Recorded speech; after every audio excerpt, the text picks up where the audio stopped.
Hey guys, welcome to The Rebirth. This is Shay Marriott. I am so excited about this next interview that you're about to watch. I've been wanting to interview this young lady for probably about 2 years now, and I finally got her on the show. Stay tuned if you are interested in wondering, what is a spiritual teacher and how can you connect to your spiritual side? You don't want to miss this.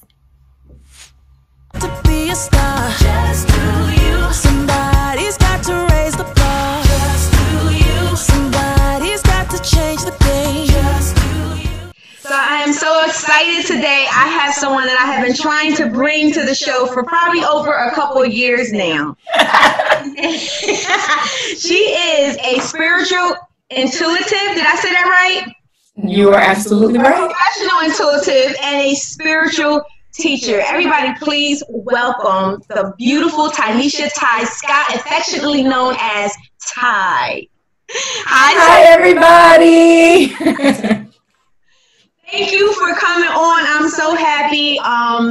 You first came across me through, of course, Tanya's your cousin or aunt? Cousin. Yeah, she's my cousin. Okay, and she's a friend of mine, and she's a beautiful person, wonderful spirit. And when she first started, listening to The Rebirth, she said, "You gotta meet my cousin. You gotta meet her. You guys would do great together. You guys have to meet." And then I finally met you at a movie premiere here in Delaware. Yes. Girls Trip. Girls Trip. Yes. And it was great. And you're a beautiful person. And every time I've been in your company, you have been so warm and, personable. Your spirit has been just really, really great. So thank you so much for joining me this morning, and I'm so excited to get into it. So why don't you tell everybody what a professional intuitive is, and what is a spiritual teacher? Before I start, thank you for those affirmations. You have always been open and warm. I said from that name, Shay Marriott, she is going to do some things in this world, okay? So for me and my purpose, a professional intuitive, you are very welcome. A professional intuitive is someone who turns energy into words or something actionable. So a lot of us feel energy all the time. Yes. It's what we're born knowing. When your stomach hurts, your mom rubs your stomach and it makes you feel better. Right. That's energy. Right. So for me, my journey was, I always felt that something was pulling me, but I didn't know what it was. I could always feel what people were thinking. I could feel when people were sad. And people will always come to me whenever I'm in a public space and ask for my opinion on things. Yes. This is a healer's tip. So if this happens to you, it's an indication that people trust you. You have a healer spirit. Yes. Okay. You go to the shoe store and they're like, "What do you think about this shoe?" "Ma'am, I don't work here. I just trust you because it just seems like, okay, get the right. So that's, for me, so that professional healing thing and that intuitive thing is just knowing and then acting on what you know. The professional piece is because I get paid to do it. Okay, that's awesome. And isn't it great to get paid for something that you absolutely love doing? It doesn't feel work. It's your natural born gift, you know? So I'm thinking, everything that you're saying, I experienced that. And I always wondered what that was, even when people come into my home, they say your home is so warm, it's so friendly, it's so comfortable, I'm a therapist, so when people come into my office space, I get the same thing, So, and that's called, what is that called? That's a healing ability. You are a healer. Ability, guys. I am healing the world. Yes. And when we think about healer, it's not that you are fixing anything. You are the channel in which people can turn down the noise so that they can hear their inner voice. So you are healing their ability to hear what they already know. Okay. I love that. Yeah. I love that. Now, I think you already answered this question. What actually made you found out that you had this gift. So what made you actually say, okay, I'm going to do this, this is what I'm going to do, and I'm going to put myself out there? What was that push? Okay, so for me, this story is probably going to connect with everyone. You grow up, the people who love you tell you, get a job and pay your bills. That's success, right? So you do that and you achieve everything that everyone tells you will make you happy. But then there's something inside of you that feels like there's something more. Right. So I got to that something more space when I was around maybe 24, 25. It was after my mom had passed away. Okay. And it was just connect. I don't feel attached to one thing in particular. I have the career, I'm in a relationship, I'm financially stable, but I don't understand why I still feel like something is off.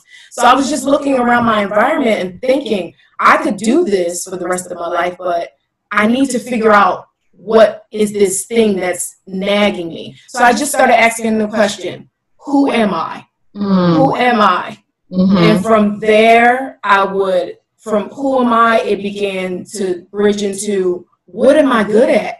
Because I had built an entire life successful to everyone else.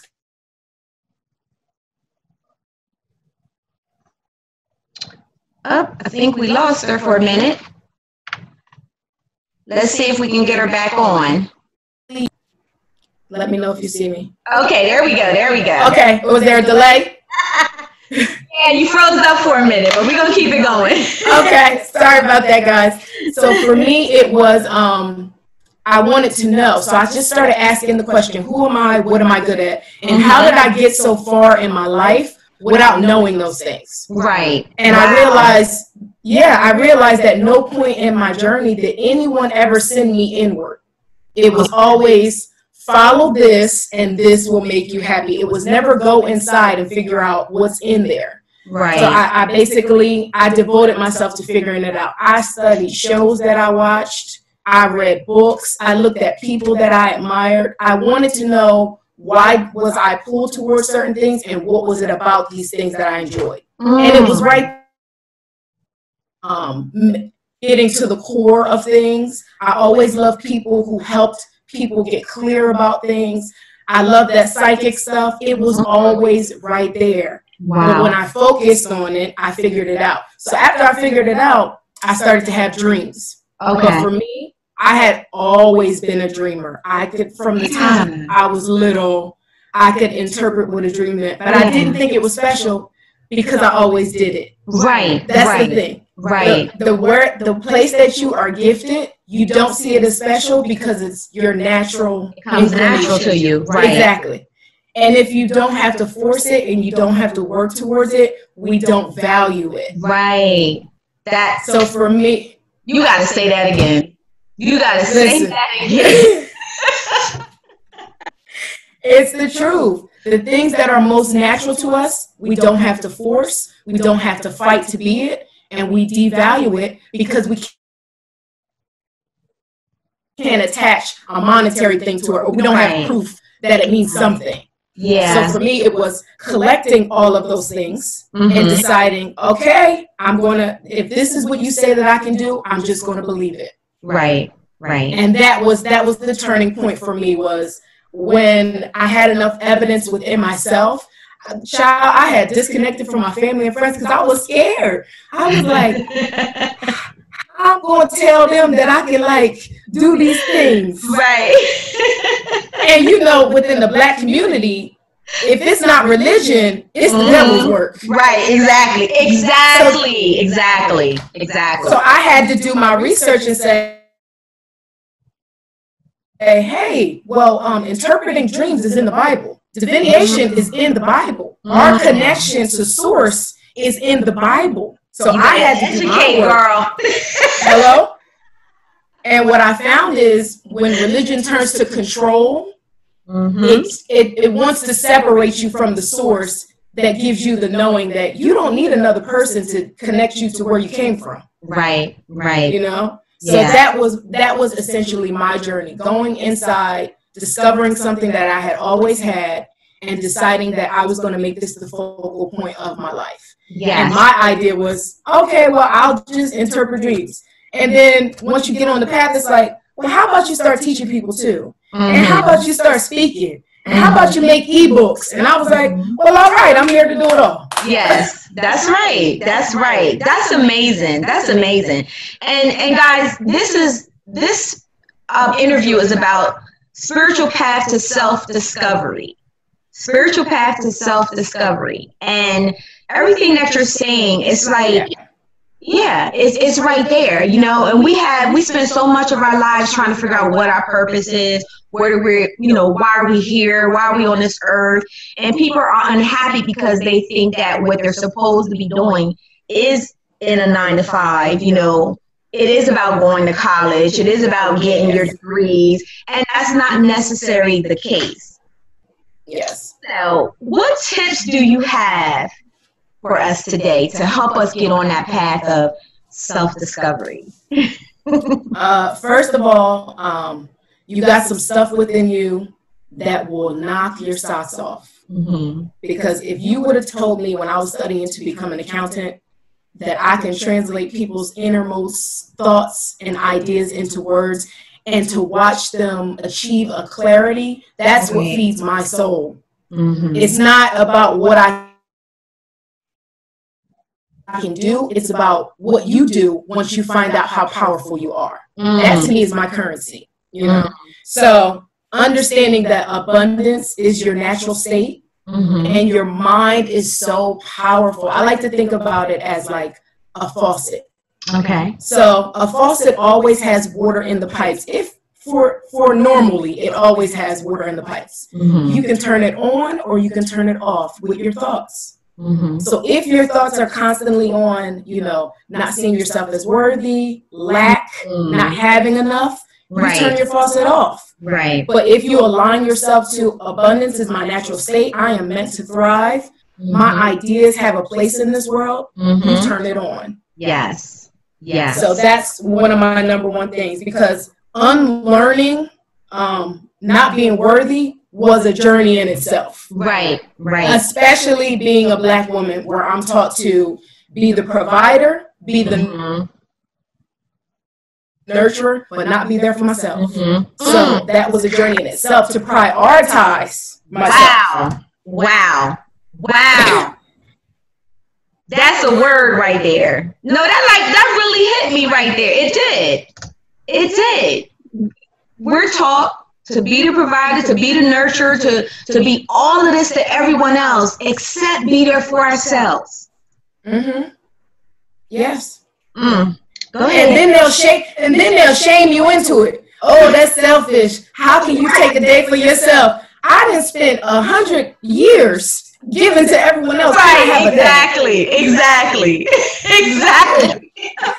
So understanding that your health, mentally, physically, spiritually, is non-negotiable. Mm-hmm. Because if you don't have that as your baseline, your community does not blossom. That's right. Period. That's right. You know, I think my second tip would be self-discovery is the most important subject in your life. You want to go to school and learn about math, history, and all that stuff, but if you don't know about yourself, that's not a way to navigate a life. Mm-hmm. So I think that we as women, as people, we have to make looking inward non-negotiable. Right. Because it's only by knowing who you are that you will find your place in the bigger scheme of all things. Mm-hmm. You know what I mean? Yes. So absolutely. I think that just has to be the baseline. At an early age, we have to start asking our kids, what do you like and why do you like it? Yes. Yep. What makes you happy and why does it make you happy? You know, so that they can start checking in, and they're not 40 years old and I'm teaching a class on how to have, I've literally taught classes about how to have fun. Because people don't know what it means, because they live the life of duty and obligation, and they tuck their fun away. And then it's just like, well, how do I recognize it? What does it look like? You know?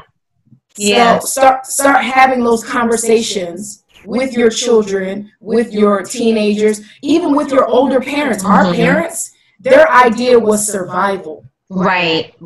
So when we shift and we say we want to love our career, they're like, can't you pay your bills? And they're loving it. Exactly. So even having the conversations with our elders, what brings you joy? You know, how can our relationship be better? Yeah. Always pouring into that. Yeah. Third, I would say your life purpose is bigger than what you do. Okay. It's not one thing. It's the journey. Okay. A purpose is a reason that something exists. Mm-hmm. You are living for a reason. So sometimes in the earlier years of your life, it may be your purpose is getting an education. Mm-hmm. Do that. Enjoy it. But what I find is that people get scared when that's no longer enough. Mm-hmm. And it's like, we are here to co-create our realities. So there will be changes and you will want more. And that's exciting. That means you're leveling up. Right, exactly. So don't be intimidated by, hey, maybe you were married before, but now you don't really want to be married. Divorce doesn't have to be failure. Speaking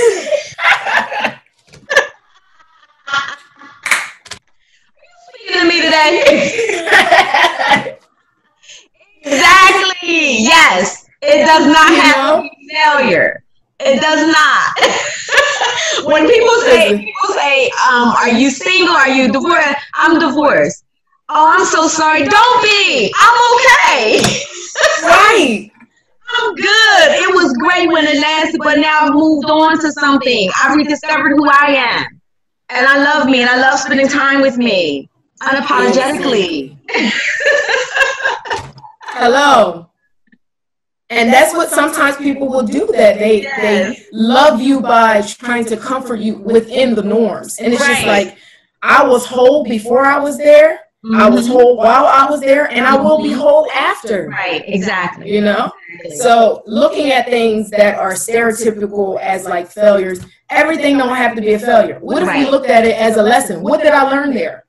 Yes.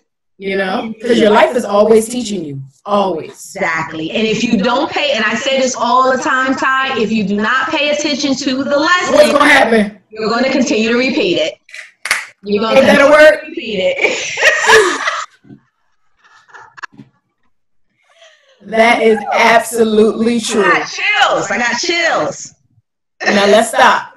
That's called clairsentience. I can't pronounce that, but I'll go with it. That's when your spirit physically confirms what you are saying or hearing. When your spirit physically, you can hear it when a song blesses you. You ever hear a song and it just lifts you and you get the goosebumps? Yes. That's your spirit confirming you are exactly where you need to be. And how you say that again?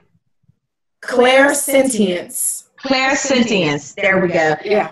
Clairsentience, everyone. Clairsentience. Yes.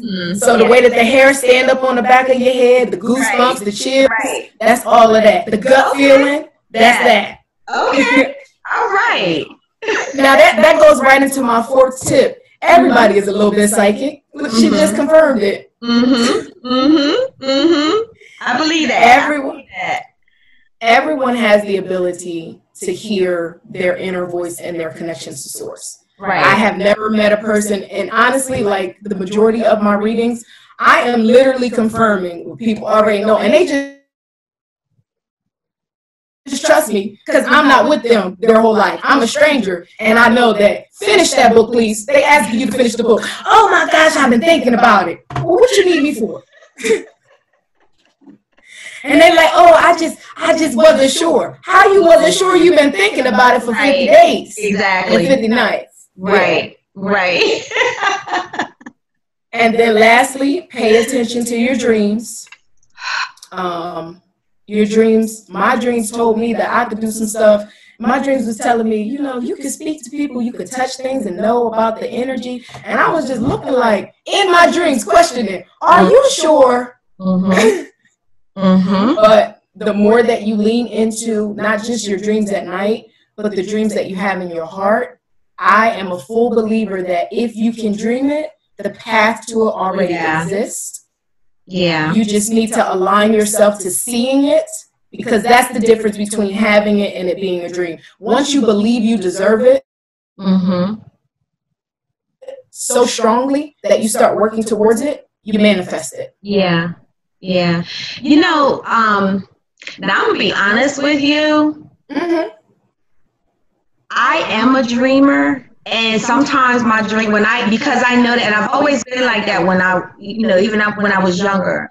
And sometimes my dreams, when I dream something, it frightens me sometimes because I know that I'm a dreamer. And I'm not going to say what this dream is online, but I can tell you find it. But a few years ago, I had this dream, and it kept repeating itself. It would start and end in the same place. And I'm like, what is going on? And every time I would go to sleep, it would do it. It did it for 6 months. It was over the summer. And I felt like this dream was trying to tell me something. Long story short, the dream did tell me something. And it absolutely came to light. And so ever since then, I'm like, when I have a dream, I'm just like, I don't dream a lot, but when I have it, I'm just like, okay, what is going to happen? So I was always curious about the dreams that constantly repeat themselves. They start and stop in the same place. Have you ever had a dream like that, or you know? Okay. Absolutely. Dreams are your spirit giving you a movie of how you are dealing with life and the things that are approaching and how you're processing it. So it's like the cinema of your life, movie theater. And it speaks to you in symbols that you understand. So for instance, I could see a red balloon when I'm, let's say, 10 years old. And every time I see a red balloon, I think of happiness. Now my dream will use that red balloon to indicate that something makes me happy. Right. Because it knows who I am. Right. And it knows the symbols that I attach to things. That's amazing. So dreams are absolutely, So, and it's always been, I mean, we've always been taught as therapists too that that's your unconscious that's coming out in your dreams as well. So I'll share that with you what it was, but it absolutely it gave me enough information to uncover some things that was happening in my life, and it literally changed my life completely.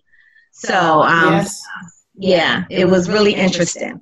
Okay. And for me, like dreams that have to deal with giving birth, since we're on the rebirth show, hey, those dreams never really talk about actually giving birth to a baby. It's about giving birth to something within you that is coming into the world. Yes.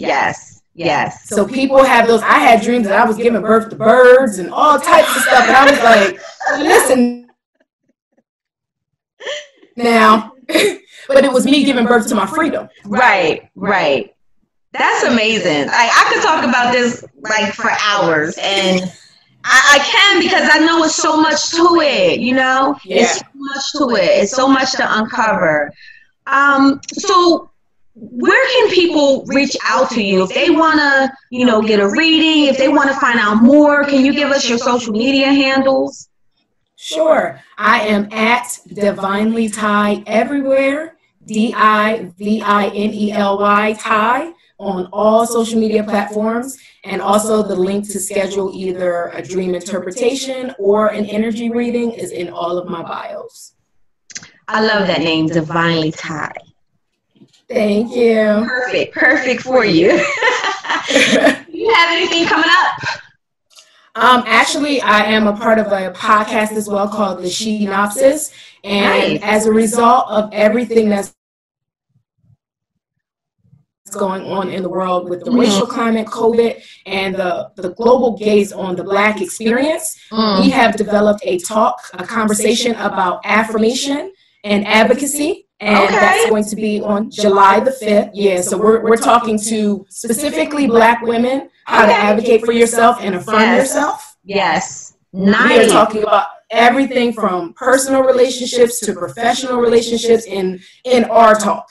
So that you feel seen. So also on my social media, I will be broadcasting the registration for that starting next week. Okay, awesome. I'm going to be looking out for that because I would like to definitely tune in.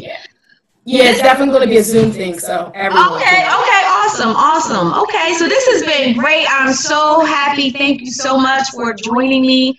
I love the conversation. It's always a pleasure talking to you. And is there anything else you want our listeners to know? The one thing that I would like to stress is that you don't need one more thing to make you ready for your blessings. You don't have to heal one more thing. You don't have to fix one more thing. The only thing that needs to shift, and I know that if you're listening to this show, you are probably on the giving end of the spectrum. Switch over to the receiving side. Because as much as you have given into the world, you deserve to receive even an ounce of that. So start to see yourself as worthy of having the things that you deserve. Life does not mean struggle. Struggle does not mean you're doing it right. There is an easier path. And I would love to see more women opening up to allowing themselves to receive and changing the narrative that you need to be everything for everyone except yourself. Oh, I love it. You just said a whole word. Thank you so much. Thank you so much. Thank you, Divinely Tied. Thank you, Shay. I appreciate your spirit and your energy. Guys, thank you for tuning in to The Rebirth, and have a blessed rest of the day.